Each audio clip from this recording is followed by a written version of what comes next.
നമസ്കാരം. 54 സംസ്ഥാന ചലച്ചിത്ര അവാർഡ് പ്രഖ്യാപനം നടന്നു കഴിഞ്ഞു. കാതൽ ദക്കോർ എന്ന് പറഞ്ഞ സിനിമ മികച്ച സിനിമയ്ക്കും അതോടൊപ്പം തന്നെ മികച്ച കഥയ്ക്കുമുള്ള അവാർഡ് സ്വന്തമാക്കി.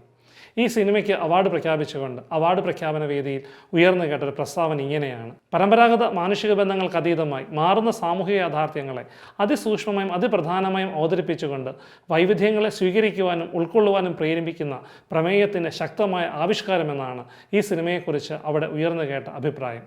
യഥാർത്ഥത്തിൽ എന്താണ് ഈ സിനിമയുടെ കഥാതന്തു? സ്വവർഗനുരാഗത്തെ പ്രോത്സാഹിപ്പിക്കുന്ന ക്രൈസ്തവ പശ്ചാത്തലത്തിലുള്ള ഒരു കുടുംബ പ്രാർത്ഥന ദേവാലയ സംവിധാനങ്ങളുടെ പശ്ചാത്തലത്തിൽ സ്വവർഗനുരാഗത്തെ പ്രേരിപ്പിക്കുന്ന, അതിനെ പിന്തുണയ്ക്കുന്ന ഒരു കഥ.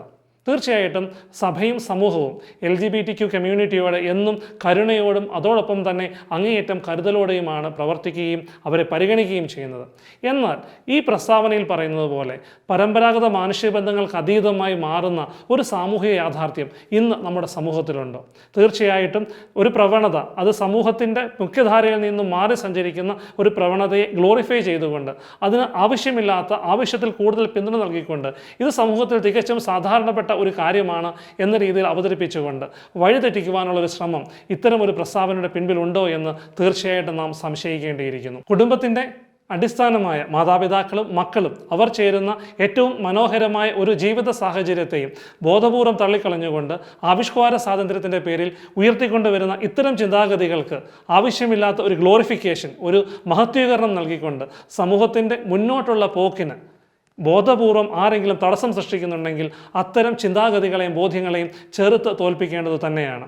ഒരു സമുദായത്തെയും ഒരു സമൂഹത്തെയും തന്നെ ബോധപൂർവം ഒറ്റപ്പെടുത്തുവാനും സംശയത്തിന് നിലയിൽ കൊണ്ടുവരുവാനുമുള്ള ശ്രമങ്ങളും അതോടൊപ്പം തന്നെ സമൂഹത്തിൽ തീർച്ചയായിട്ടും അങ്ങേയറ്റം ഗൗരവത്തോടെ മാറി ചിന്തിക്കേണ്ട ചില ചിന്താഗതികൾക്ക് ആവശ്യമില്ലാത്ത പിന്തുണ കൊടുത്തുകൊണ്ട് അവയെ സമൂഹത്തിൻ്റെ മുഖ്യധാരയിലേക്ക് കൊണ്ടുവന്ന് ഇല്ലാത്ത രീതിയിലുള്ള ഒരു പ്രതിസന്ധി ഉണ്ട് എന്ന് സൃഷ്ടിച്ചുകൊണ്ട് സമൂഹത്തിനെ മുഴുവൻ തന്നെ വേറൊരു വഴിയിലേക്ക് നയിക്കുകയും ചെയ്യുന്ന ഇത്തരം ചിന്താഗതികളെ വളരെ കരുതലോടെ തന്നെ നാം സമീപിക്കേണ്ടതാണ്.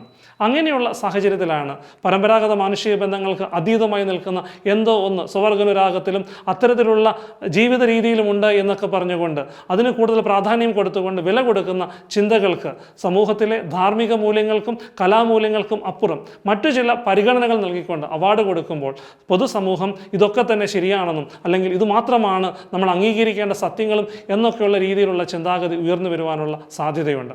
ഇത്തരം ചിന്താഗതികൾ തീർച്ചയായിട്ടും ഒരു സമൂഹത്തിൻ്റെ നേരെയുള്ള യഥാർത്ഥത്തിലുള്ള സത്യത്തിലേക്കുള്ള മുൻപോട്ടുള്ള ഒഴുക്കിനെയും മുൻപോട്ടുള്ള പോക്കിനെയും തീർച്ചയായിട്ടും സ്വാധീനിക്കുകയും ഗൗരവതരമായ പ്രശ്നങ്ങൾ ഉണ്ടാക്കുകയും ചെയ്യും. ഈ ഒരു സിനിമയുടെ പശ്ചാത്തലത്തിൽ തന്നെ സിനിമയെ വിമർശിക്കുവാനോ സിനിമ ചെയ്ത വ്യക്തികളെ കുറ്റപ്പെടുത്തുവാനോ ഒന്നും തന്നെയുള്ള അവകാശമോ സ്വാതന്ത്ര്യമോ നമുക്കില്ല. പക്ഷേ അതേസമയം തന്നെ ഇത്തരം സിനിമകളിലൂടെ ഈ സിനിമയുടെ ആവിഷ്കാരത്തിലൂടെ നമ്മുടെ മനസ്സിലേക്ക് കൊണ്ടുവരുന്ന കുറേയധികം സംശയങ്ങളുണ്ട്. ഇങ്ങനെയാണോ നമ്മുടെ സമൂഹം? അതല്ലെങ്കിൽ നമ്മുടെ സമൂഹത്തിൽ ഇത്തരത്തിലുള്ള ചിന്താഗതികളെ നാം പ്രോത്സാഹിപ്പിക്കേണ്ടതുണ്ടോ? ഇത്തരത്തിലുള്ള തെറ്റായ ബോധ്യങ്ങളെ വളരെ കൃത്യമായ നിലപാടുകളോടുകൂടെ തന്നെ ഉത്തരം പറഞ്ഞുകൊണ്ട് മാറ്റി നിർത്തേണ്ട ഒരു സാഹചര്യമുള്ളപ്പോൾ ഒരു സിനിമയ്ക്ക് അവാർഡ് കൊടുത്തുകൊണ്ട് ആ സിനിമയുടെ ചിന്താഗതി മുഴുവൻ ശരിയാണ് എന്ന രീതിയിലുള്ള ഒരു പ്രഖ്യാപനം നമ്മുടെ ബഹുമാനപ്പെട്ട ഉത്തരവാദിത്തപ്പെട്ട വ്യക്തിത്വങ്ങളിൽ നിന്നും ഉണ്ടാകുമ്പോൾ അതിനെതിരെ കരുതലോടെ നാം നീങ്ങേണ്ടിയിരിക്കുന്നു. വൈവിധ്യങ്ങളെ സ്വീകരിക്കാനും ഉൾക്കൊള്ളുവാനും പ്രേരിപ്പിക്കുന്ന ഒരു സമൂഹം തന്നെയാണ് ഭാരതം. ലോകത്തിലുള്ള എല്ലാ മൂല്യങ്ങളെയും എല്ലാ സത്യങ്ങളെയും ഏറ്റവും ആദരവോടെ സ്വീകരിക്കുകയും അത് തങ്ങളുടെ ജീവിതത്തിൻ്റെ ഭാഗമാക്കുകയും ചെയ്ത ഭാരത സംസ്കാരത്തിൽ ഇത്തരം വൈവിധ്യങ്ങളെ എന്തുകൊണ്ട് നമുക്ക് സ്വീകരിക്കാൻ പറ്റുന്നില്ല? ഇത്തരം ധാർമ്മിക മൂല്യങ്ങൾക്ക് വിഘാതമായി നിൽക്കുന്ന ചിന്താഗതികളെ എന്തുകൊണ്ട് നമുക്ക് സ്വീകരിക്കാൻ പറ്റുന്നില്ല?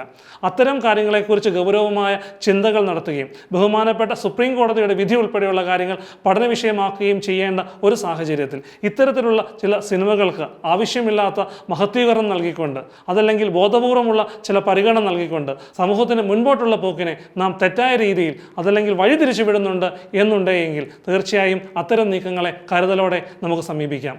ഒരിക്കൽ കൂടെ സിനിമയുടെ ആവിഷ്കാര സ്വാതന്ത്ര്യത്തിൻ്റെയും വലിയ തലങ്ങളെ ആദരവോടെ കണ്ടുകൊണ്ട് തന്നെ സമൂഹത്തിൻ്റെ മുൻപോട്ടുള്ള പോക്കിന് വിഘാതമായി നിൽക്കുന്ന അല്ലെങ്കിൽ ബോധപൂർവം തടസ്സങ്ങൾ സൃഷ്ടിക്കുന്ന എല്ലാ ചിന്താഗതികളെയും അങ്ങേയറ്റം കരുതലോടെ നേരിടുകയും അവയ്ക്ക് ശക്തമായ പ്രതികരണം നൽകുകയും ചെയ്യേണ്ടത് കാലഘട്ടത്തിൻ്റെ ആവശ്യമാണ് എന്നും നമ്മുടെ കുടുംബങ്ങളുടെ നിലനിൽപ്പിൻ്റെ ആവശ്യമാണ് എന്നും ഓർമ്മിപ്പിച്ചുകൊണ്ട് നിർത്തുന്നു. നന്ദി, നമസ്കാരം.